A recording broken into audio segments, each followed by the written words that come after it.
The first time my ex asked me to touch her again, she was lying face down on a beach towel with her bare back turned toward me.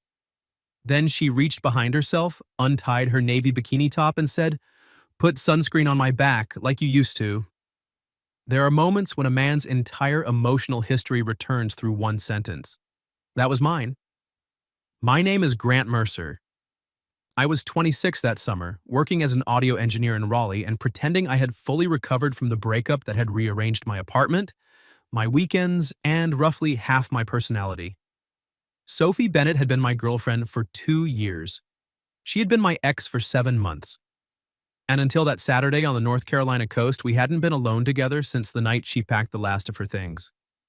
We were both at the beach because our friends Daniel and Brooke had rented a house in Corolla to celebrate their engagement. Brooke had promised me the weekend would be low pressure, which was an interesting phrase to use when trapping two exes under one roof with 6 mutual friends and a single coffee machine. I'd arrived Friday evening.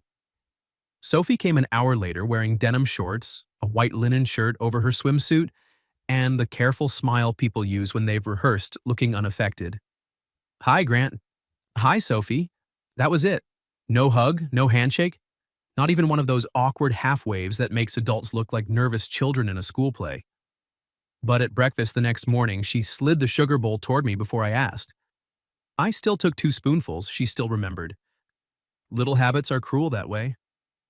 By noon, everyone had carried chairs, coolers, towels, and enough snacks to survive a minor maritime disaster down to the beach. The day was bright and windy, with waves breaking hard enough to drown out any conversation you didn't want to have. I volunteered to help Daniel get ice from the house. When we returned, Brooke announced that the women wanted frozen drinks from the beach bar half a mile down. "Come on," Daniel said. I looked at the chairs. Someone should stay with the stuff. Daniel's eyes moved from me to Sophie, who was stretched out on her towel reading a paperback. The man had been my friend since college. He knew exactly what he was doing. "Sophie's staying," he said. She lowered her sunglasses. "Apparently I am." Brooke smiled with all the innocence of a woman arranging an ambush. "Perfect." 2 minutes later, they were walking away together while Sophie and I remained beside a cooler, 8 empty chairs, and a silence big enough to have its own tide schedule. I sat under the umbrella and opened a book I had no hope of reading. Sophie turned a page. "You've been staring at the same paragraph for 5 minutes. I'm absorbing it deeply. You're holding it upside down." I looked at the cover. She laughed before she could stop herself. It wasn't a polite laugh, it was the real one. Warm, slightly breathless, and followed by the little crease beside her left eye that had always made me want to kiss her there. My chest tightened with an emotion I had spent 7 months renaming. Nostalgia, regret, poor judgment, anything but love. "You seem well," I said. That sounded almost disappointed. "I'm devastated. I was hoping Seattle had ruined you." "It tried. Too much expensive coffee and not enough decent barbecue." "You used to say barbecue was just meat with confidence." "I was young and foolish." "You said it last year." As I said. We smiled at each other, and for a few seconds the breakup stopped sitting between us. That was always the dangerous thing about Sophie. Being around her felt natural before it felt wise. She was a landscape architect who could spend 40 minutes explaining why a public bench had been placed at the wrong angle, then forget where she'd left her own car. She argued with confidence, apologized without theatrics, and had once driven across town at midnight because I'd mentioned over the phone that I was sick and out of soup. I hadn't fallen for her because she needed me. I'd fallen because she noticed things, because she made ordinary places feel chosen, because when I spoke, she listened as if there might be something beneath the words worth waiting for. 7 months earlier, she'd accepted a temporary position with a design firm in Seattle. At the same time, my father needed surgery and months of help afterward. I couldn't move. She couldn't turn down the best opportunity of her career. Neither of us betrayed the other. Neither of us became the villain. We simply reached a future that couldn't fit both of us and called the breakup mature. Mature breakups, I had discovered, still hurt like hell. Sophie closed her book and reached for the sunscreen beside her bag. She applied it to her arms, then glanced toward the water. Would you mind helping me? I assumed she meant the stubborn cap. Then she rolled onto her stomach, settling face down on the towel with her back turned up toward the sun. She swept her dark hair over one shoulder and reached behind herself. Her fingers loosened the knot of her bikini top. I stared very hard at the horizon. Sophie. What? You can't just do that? Untie a string? You know that isn't what I mean. She rested her cheek against her folded arms. I can't reach the middle of my back. There are spray bottles for this exact situation. I bought lotion. Of course you did. You always said the spray missed spots. I had said that. Usually while kneeling beside her on some other beach, back when touching her required no negotiation. She held the bottle over her shoulder. Put sunscreen on my back, she said, softer now. Like you used to. I could have refused. Maybe I should have. Instead, I took the bottle and moved onto the edge of her towel. Tell me if this feels strange, I said. It already feels strange. That's encouraging. I poured lotion into my palm, rubbed my hands together, and placed them carefully against her shoulders. Sophie went still. So did I. Her skin was warm from the sun. I worked slowly, keeping my touch practical, even while every nerve in my hands remembered her. The curve of her shoulder blades, the faint freckle near her right side, the way she exhaled when I smoothed lotion down the center of her back. You missed a spot, she murmured. I'm not finished. You always got defensive about sunscreen. I take skincare seriously. You once used dish soap as shampoo. That was an emergency. That was a Tuesday. I laughed, and some of the tension loosened. But not all of it. My hand reached her lower back, then stopped at the safe edge of her bikini. She turned her face slightly, enough that I could see one eye behind her sunglasses. You're being very careful, she said. You're my ex. I'm aware. And your top is untied. I'm also aware of that. The wind lifted a strand of her hair across my wrist. Neither of us moved to brush it away. Sophie, I said quietly, why did you ask me? Her teasing expression faded. Around us, children shouted near the water. A gull landed beside the cooler and considered stealing a bag of chips. The whole beach carried on as if my hand weren't resting against the woman I had once planned my life around. Because I knew you'd be careful, she said. That's not the whole answer. No. I withdrew my hand and set the sunscreen beside her towel. Then give me the whole answer. She didn't retie her top immediately. Instead, she stayed where she was, face down, looking toward me as if it was easier to be honest when she didn't have to fully meet my eyes. When we broke up, she said, you told me you didn't want me to give up Seattle for you. I didn't. I know, you were very noble about it. That doesn't sound like a compliment. It isn't. She swallowed. You told me to go. You helped me pack. You drove me to the airport, and not once, Grant, did you ask if there was another option? I sat back on my heels. You'd already accepted the job. Because you never asked me to stay. I couldn't ask you to throw away your career while my father needed me here.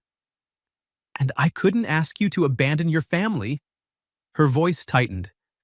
So we both protected each other from having to make a choice. That was the mature thing? Was it? The question landed harder than anger would have. Sophie pushed herself up just enough to retie the strings behind her neck, then sat facing me. Her sunglasses came off. Her brown eyes were bright, but she didn't look away. I didn't ask you to put sunscreen on me because I forgot what your hands felt like, she said. My pulse kicked. Then why? Because I wanted to know if you still touched me like you loved me. Before I could answer, my phone buzzed in the sand between us. A message from Daniel lit the screen. Don't let her leave without telling you why she moved back. I read it twice. Then I looked at Sophie. The color had drained from her face. You moved back? I asked. She glanced toward our friends in the distance, then back at me. 3 weeks ago, she said. And you didn't tell me. I was going to. When? Her gaze dropped briefly to my hand, the one that still smelled like her sunscreen. After I found out whether you'd already stopped loving me. I looked from Daniel's message to Sophie. You moved back 3 weeks ago? Yes. To Raleigh? Durham? That's 30 minutes from my apartment. 24 without traffic.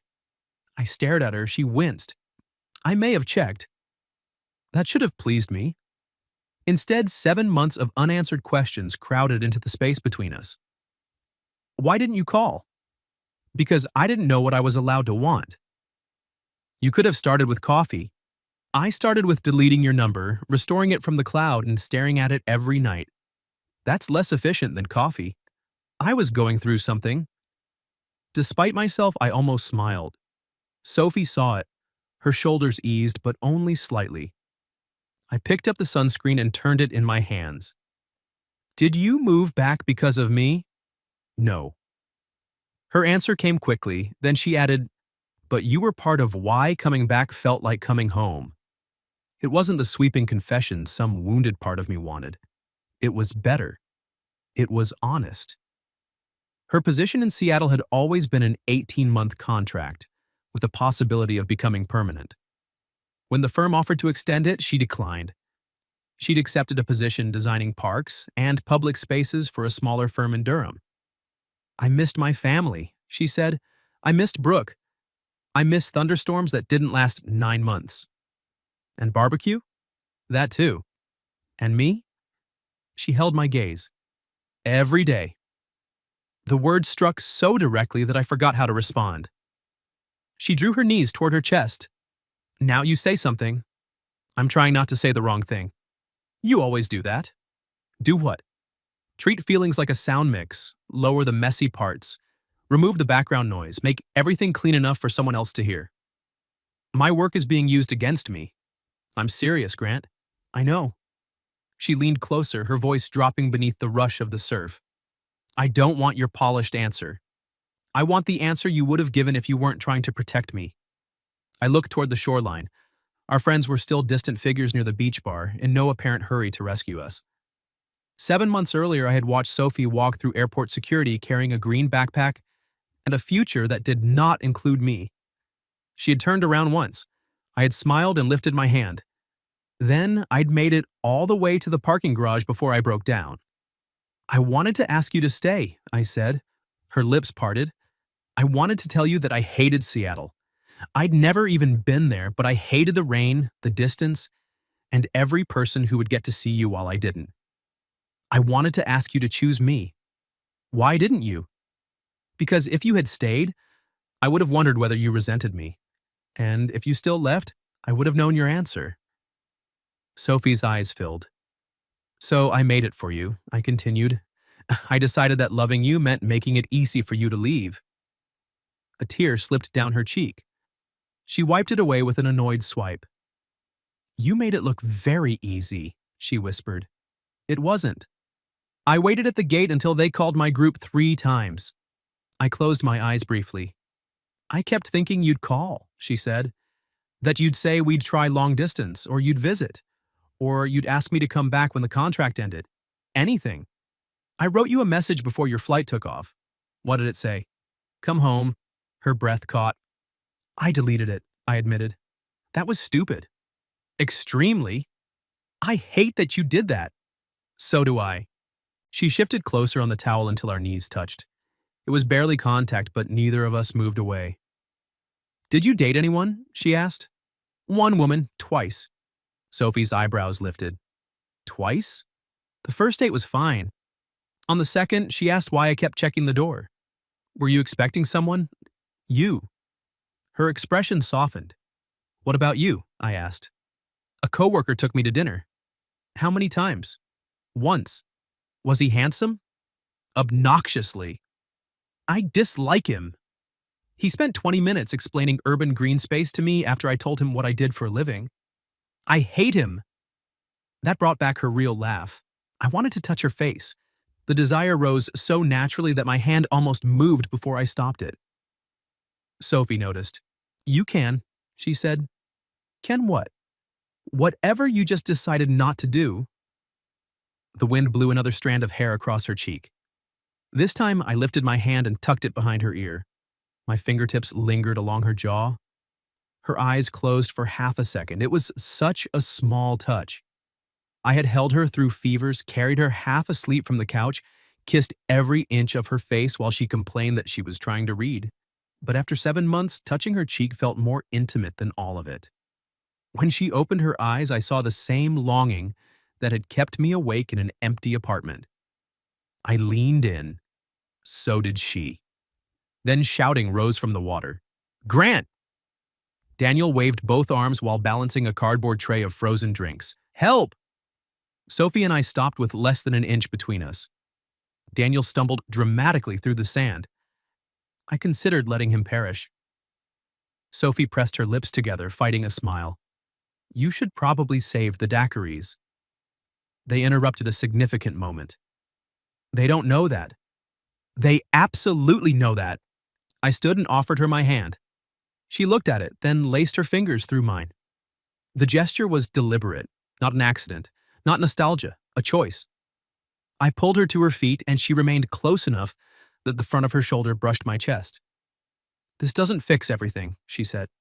"I know. I'm still angry. I know that too. And I don't want us to fall back into the same relationship just because it feels familiar." "Neither do I." Her thumb moved once across my knuckle. "But I do want to see what this is now," she said. The hope in her voice scared me more than the breakup had, because now I knew exactly how much losing her cost. "I want that too." Daniel reached us and shoved 2 drinks into my free hand. His gaze dropped conspicuously to our joined hands. "Oh," he said, "nah, progress." Brooke elbowed him. Sophie released me, but not before giving my hand one last squeeze. The rest of the afternoon passed in a strange, electric normalcy. We played beach volleyball. Sophie accused me of serving directly at her. "You're the weakest link," I said. "I played varsity." "Your school must have been very supportive." She launched the ball at my head. Later, we sat with the others near the water. Our shoulders touched. Once, when Brooke said something funny, Sophie laughed and leaned against me without thinking. Neither of us acknowledged it. Neither of us shifted away. By sunset, everyone returned to the house to shower and argue over dinner. I stayed behind to fold chairs. Sophie helped, though she carried exactly 1 towel while claiming to supervise. "You're excellent at delegation," I told her. "It's a leadership skill." "You left 3 chairs." "I believe in you." We began walking back along the beach. The sky had turned lavender and gold, and the crowded shoreline had emptied to a few couples and families packing their things. It felt suspiciously like a date. Sophie walked barefoot beside me, holding her sandals in one hand. Her other hand swung near mine, occasionally brushing my fingers. On the 3rd brush, I caught her hand. She looked up. "Was that allowed?" I asked. "I was beginning to think you'd never do it." We walked another 100 yards like that. "I'm free tomorrow," she said. "We're all here tomorrow." I meant after we leave. I glanced at her. "Are you asking me out?" "I'm inviting you to see my new apartment." "That sounds dangerously familiar." "You've never been to this one." "True. I have furniture that requires assembly." "And there it is, manual labor." "I'll buy dinner." "What kind?" "Barbecue." I pretended to consider it. "Fine, but only because you've demonstrated personal growth." She smiled, then went quiet. "What?" I asked. "There's something else I need to tell you before tomorrow." My grip on her hand tightened. "Is it bad?" "No, but you may not like it." "Sophie." She stopped walking. The light had faded enough that I could barely see the nervousness in her expression. "My firm offered me the Durham job 4 months ago," she said. I frowned. "You said you moved back 3 weeks ago." "I did." "But you knew you were coming back 4 months ago?" "Yes." 4 months. She'd known for nearly half the time we'd been apart. Why wait until now to tell me? Because before I came home, I needed to know whether we had any chance of doing this differently.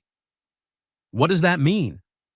She let go of my hand, opened the small pocket of her beach bag, and pulled out a folded envelope softened by travel. My name was written across the front in her handwriting. "I wrote this the night I accepted the job," she said. "I carried it with me from Seattle." I reached for it, but she held on. "What's in it?" The question I was too afraid to ask you in person. And now I'm asking. She released the envelope. Inside was a single page. I unfolded it beneath the last light of the sunset and read the first line. Grant, if I come home, will you finally ask me to stay? I read the letter twice. It wasn't long. Sophie had never needed many words to tell the truth. Grant, if I come home, will you finally ask me to stay? Not because Seattle defeated me, it didn't. I did good work here, made friends, and learned I can build a life anywhere. But the life I want is near the people I love. You're one of them. You're still the one I love most. I don't want our old relationship back. I want the chance to build a better one. One where neither of us confuses silence with sacrifice. If you don't want that, I'll accept it. But this time, please let me hear you choose. Sophie. I lowered the page. She stood in front of me with the wind pulling at her hair, her arms folded, as if she were bracing for impact. When you wrote this, did you expect me to answer? I asked. I hoped you would. You carried it for 4 months. I plan to mail it. What stopped you? Fear, pride. Brooke saying a letter was romantic. Daniel saying it sounded like something a serial killer would send. That tracks. She smiled nervously. Then I kept thinking I should give it to you in person. Why tonight? Because you finally said you wanted me to stay. No, I said I'd wanted to ask you 7 months ago. Her smile disappeared. I folded the letter carefully along its original crease and slipped it back into the envelope. You're right, I said. That isn't the same thing. Sophie nodded once, but her eyes dropped. I stepped closer. Stay. Her gaze snapped back to mine. Stay in Durham. Stay close enough to argue about barbecue and criticize my furniture. Stay long enough for us to learn how to say the frightening things before they become goodbye. Her lips parted. I took her hand. I'm not asking you to give anything up, I continued. I'm asking you to choose this with me, and I'm choosing it too. Grant, I love you. The words left me without polish or protection. I never stopped. I tried being reasonable about it. I tried being grateful for what we had. I tried dating someone who probably still thinks I have a compulsive interest in restaurant doors. A laugh broke through Sophie's tears. But I love you, I said again. And if we're going to make a new mistake, I'd rather make it together. That was almost beautiful. Almost? The mistake part needs work. I didn't rehearse. I can tell. Then she caught the front of my shirt and kissed me. For one stunned second, I forgot to breathe. After 7 months of imagining this, I expected the kiss to feel familiar. Instead, it felt like finding a door in a house I thought I knew. Her mouth was warm and salt-sweet from the beach. My hands found her waist, pulling her closer as she rose onto her toes.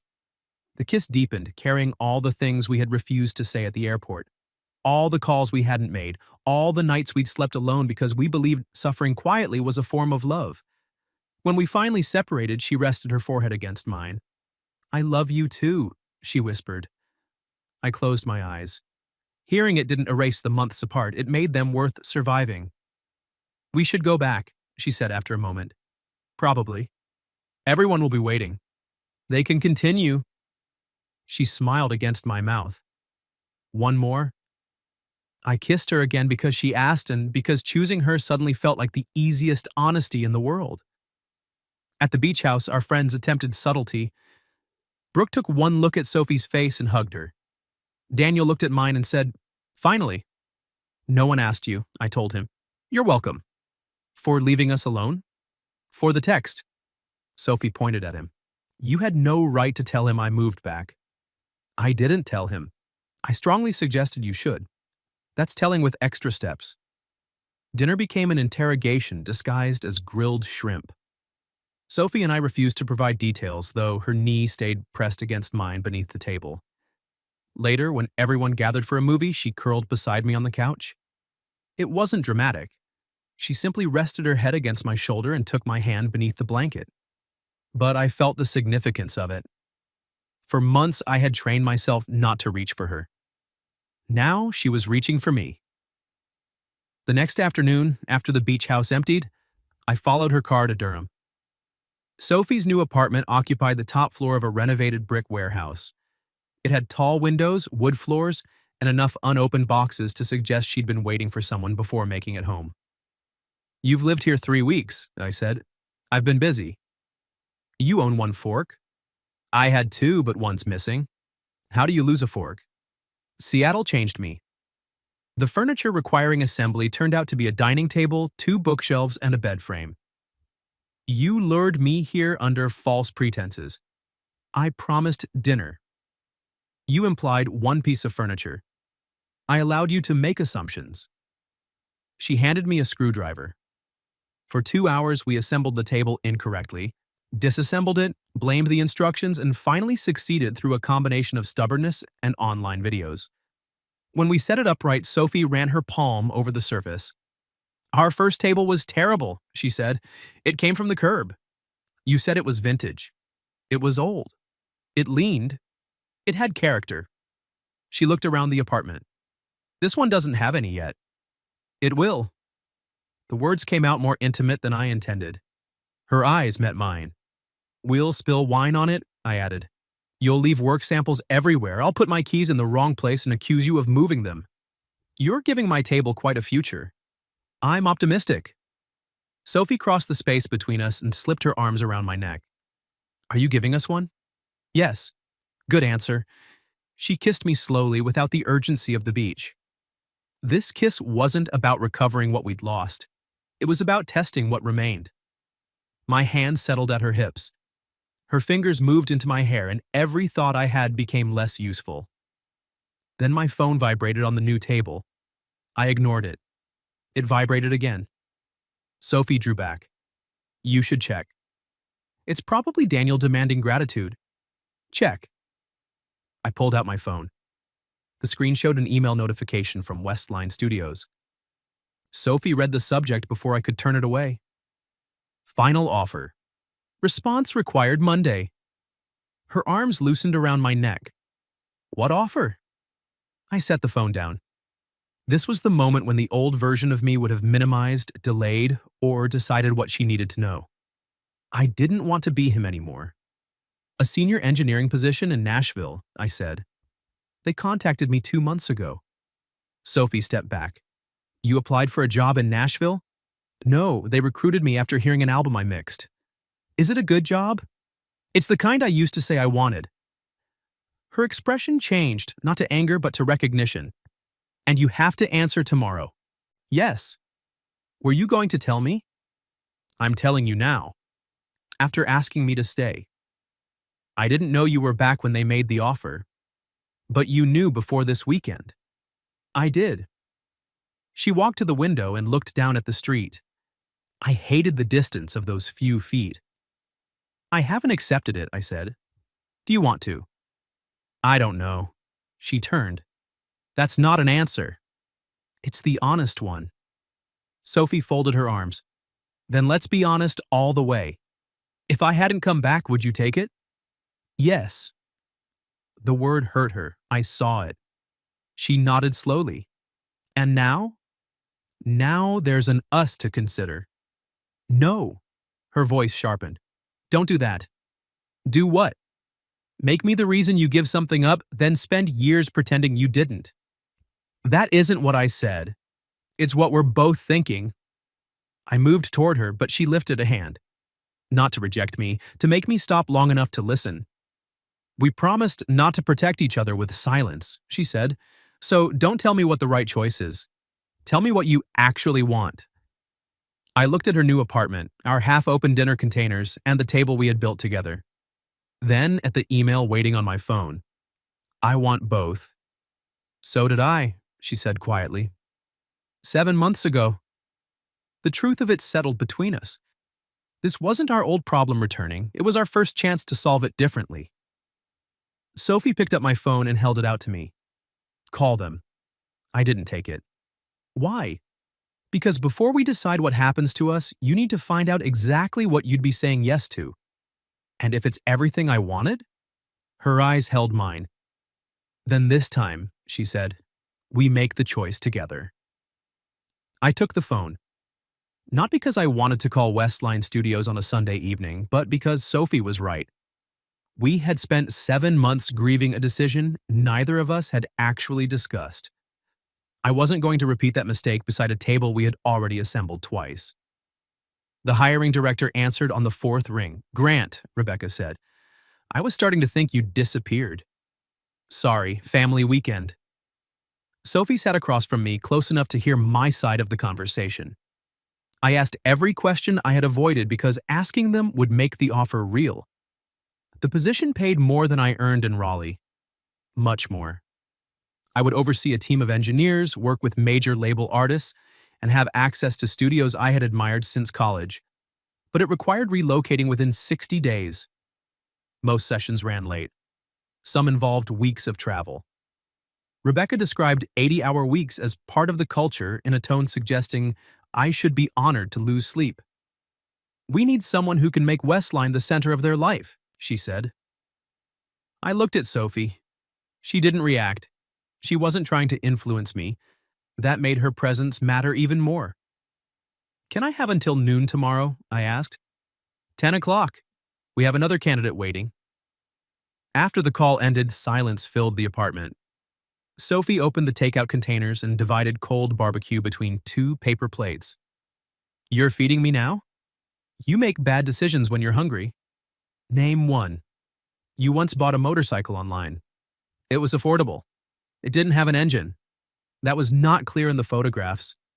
She handed me a plate. "Eat." We sat on the floor with our backs against her new sofa because the dining chairs remained in boxes.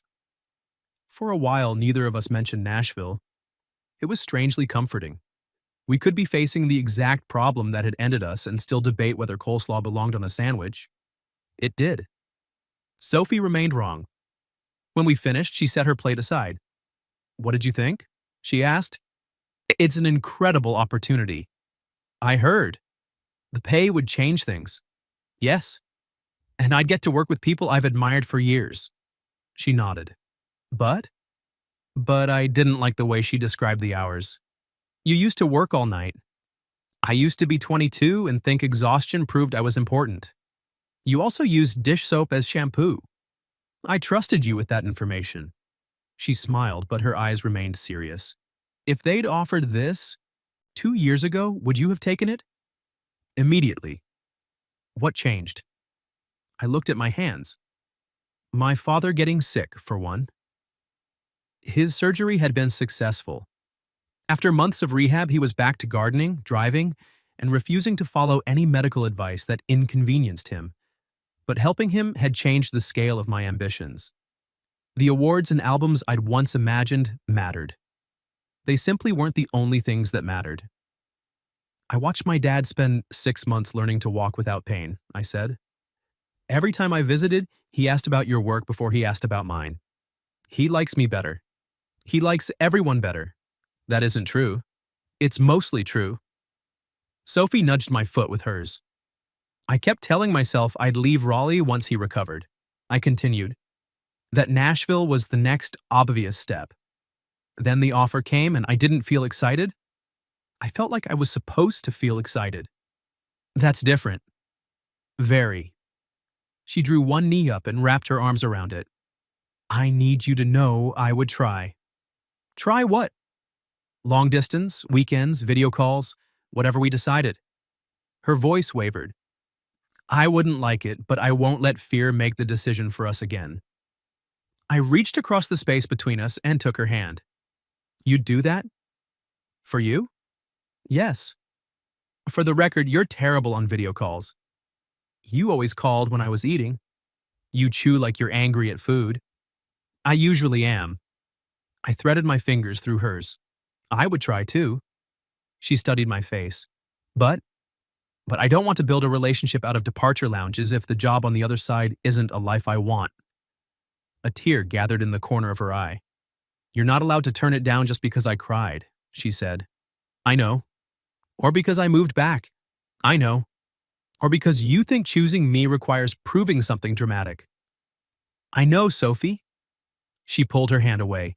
For one alarming second, I thought she was upset. Then she moved onto her knees and crossed the space between us, settling in my lap with her arms around my neck. I held her waist. You're very controlling about my career, I said. I'm protecting future Sophie from resentful Grant. Future Grant is offended. Future Grant has terrible communication skills. He's working on them. She touched her forehead to mine. What life do you want? No one had asked me that so plainly. Not what job, not what salary, not what title, what life. I want work I'm proud of, I said. I want time to help my dad with the garden even though he'll criticize everything I do. I want friends who interfere too much. They'll be thrilled. I want to open my own small studio someday. Her fingers moved gently through the hair at the back of my neck. And, she prompted, I want mornings with you. Her eyes softened. Not just vacations and planned weekends, I said. I want your shoes where I trip over them. I want to hear you complain about benches. I want to make coffee while you steal half of it. I don't steal it, you make extra. Because you steal it. She kissed the corner of my mouth. I want all of you, I said, not instead of a career, as part of my life. Sophie kissed me fully. There was no desperation in it this time. No need to recover 7 lost months in a single breath. Her hands framed my face. Mine slid around her back, holding her close, while the last daylight disappeared from the windows. When she drew away, her lips stayed near mine. Stay tonight, she said. The request was quiet but certain. Are you sure? I don't want to rush because I'm afraid you'll leave. But I also don't want to keep pretending I don't know what I want. And what do you want? You. Here, tonight. I kissed her again. Later, we lay beneath a blanket on the mattress we had finally managed to place on its frame. Her head rested on my chest, and her fingers traced slow circles over my hand. The apartment was still unfamiliar. Streetlight came through uncurtained windows. Half the room remained packed in boxes. But with Sophie beside me, it felt more like home than my own apartment had in months. I'm scared, she whispered. About Nashville? About us. I tightened my arm around her. Me too. What if love isn't enough? It wasn't last time. She lifted her head. I brushed her hair from her face. Love didn't teach us how to talk. It didn't make the timing fair. It didn't solve anything by itself. That isn't reassuring. I'm not finished. Sorry. It's enough to make me want to learn. Her expression softened. We don't have to promise never to hurt each other, I said. We promise not to make each other guess. No guessing, she agreed. No noble silence. No deleting important messages. That feels targeted. It is. I kissed her forehead and she tucked herself closer against me. By the time I woke, sunlight covered the floor. Sophie stood in the kitchen wearing my shirt and examining the coffee machine like it had personally insulted her. You're up early, I said. It's 9:15. I sat upright. Westline's deadline was at 10. My phone rested on the nightstand. There were 2 emails and a voicemail from Rebecca. Sophie handed me coffee. I won't ask what you decided. Why not? Because I don't want you to look at my face while you decide. I caught her wrist before she could turn away. I decided it last night. Her breath stopped. I called Rebecca. Sophie remained beside the bed, my hand wrapped around hers. Thank you for the offer, I said when Rebecca answered. But I'm going to decline. Rebecca tried twice to change my mind. She offered more money, a later relocation date, and the possibility of reviewing my schedule after the first year. I still said no. When the call ended, Sophie sat beside me. Tell me the truth, she said. Did you just choose me over Nashville? No. Pain flickered across her face. I raised her hand to my mouth and kissed her knuckles. I chose the life I want, I said. You're the best part of it. She exhaled, and then she kissed me hard enough to spill my coffee onto the floor. That was dangerous, I murmured. You seemed too pleased with yourself. I just turned down a prestigious job. You're unemployed now? I still have my current job. Then your sacrifice lacks drama. I pulled her back onto the bed. For the next hour, Nashville stopped existing. Near noon, while we cleaned coffee from the floor, My phone rang again. I expected Rebecca. Instead, it was my boss in Raleigh. Grant, he said, Westline just called asking for a reference. I frowned. I already turned them down. I know, that's why their next question was interesting. Sophie watched my expression. What did they ask? I said. My boss laughed. They wanted to know whether you'd ever considered opening a satellite studio in North Carolina. A satellite studio? I repeated. That's what they said, my boss replied.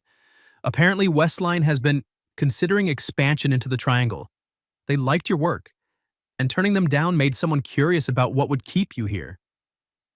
My eyes moved to Sophie. She shook her head immediately and mouthed, "Don't answer yet."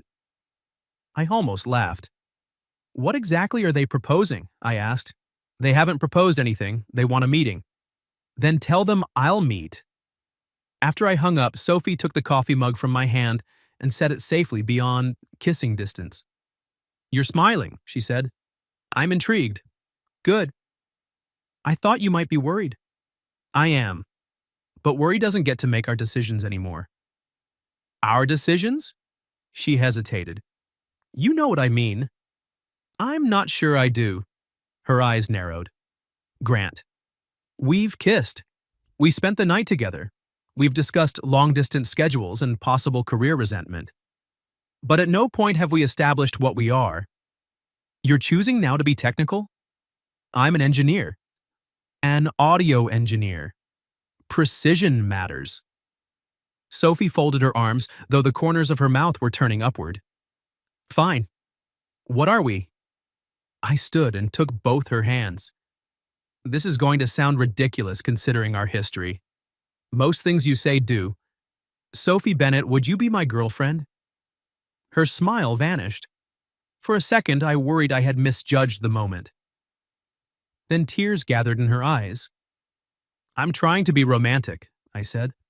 Crying feels like mixed feedback. You're asking me to be your girlfriend while I'm wearing your shirt and we're standing beside a coffee stain. I can kneel, but that might create the wrong expectation. She laughed and pulled me toward her. Yes, she said against my mouth. I'll be your girlfriend. I kissed her. This was not the desperate kiss on the beach or the uncertain kiss beside her new table. It was a beginning. When we separated, she rested her hands against my chest. I have conditions, she said. Of course you do. We say when we're afraid. All right. We don't make sacrifices the other person didn't ask for. Agreed. And if you take this studio opportunity, you don't get to claim it happened because you turned down Nashville for me. I won't. You also need to admit I was right about calling them. You told me to call about the Nashville job, not a satellite studio. Still counts. It absolutely does not. She kissed me again. I conceded the point. The meeting with Westline happened 2 weeks later. I went armed with questions, boundaries, and the knowledge that no job title was valuable enough to consume my entire life. Their plan was still preliminary, but they wanted someone local to help develop it. The role involved 6 months of consulting while I kept my current position. If the studio moved forward, I could become its director and minority partner. There would be travel to Nashville, but days at a time rather than a permanent move.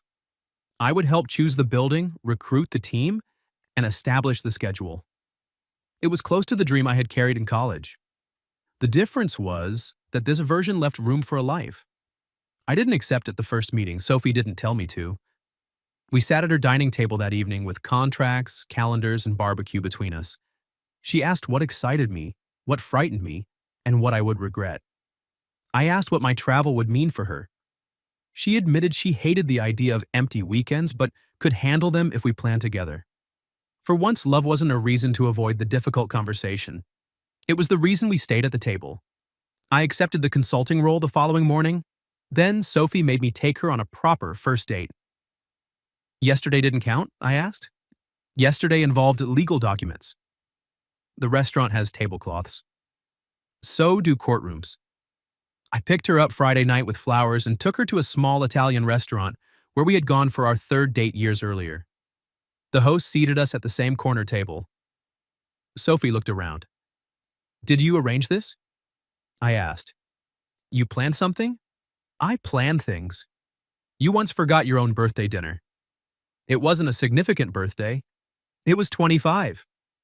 At the end of the meal, she reached across the table and placed her hand over mine. I don't want to pretend we're starting from nothing, she said. We aren't. But I also don't want to skip the good parts of starting again. What are the good parts? Dates, flirting, wondering whether you'll kiss me at the door. I can answer that last one now. Don't. I enjoy suspense. Outside her apartment, I walked her upstairs and stopped in the hall. She leaned against the door, waiting. Thank you for dinner, she said with exaggerated formality. I had a pleasant time. Pleasant? Moderately enjoyable. You're destroying your chances. I stepped closer. Do I have a chance?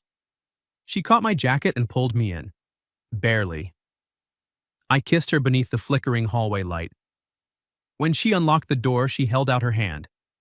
This time, neither of us had to ask the other to stay. The following months weren't perfect. We argued when I agreed to a Nashville trip without checking the date of her firm's holiday party. She went quiet when Seattle offered her a short consulting project, then caught herself and told me she wanted to accept it. I apologized.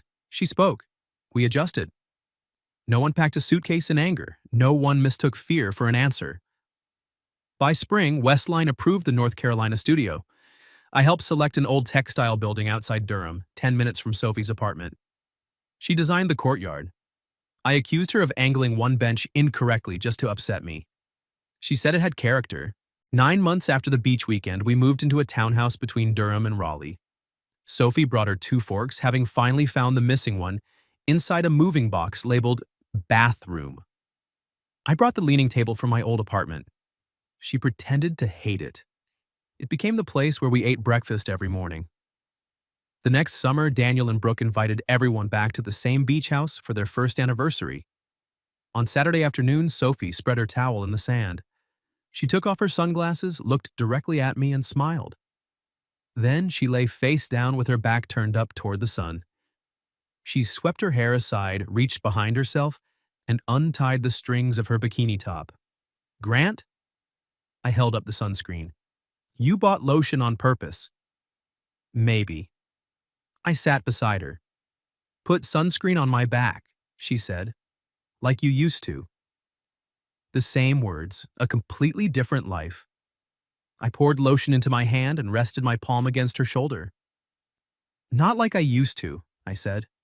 She turned her face toward me. No? Back then, I loved you and kept making you guess. I smoothed the sunscreen carefully across her warm skin. How do you love me now? She asked. Out loud. Her smile softened.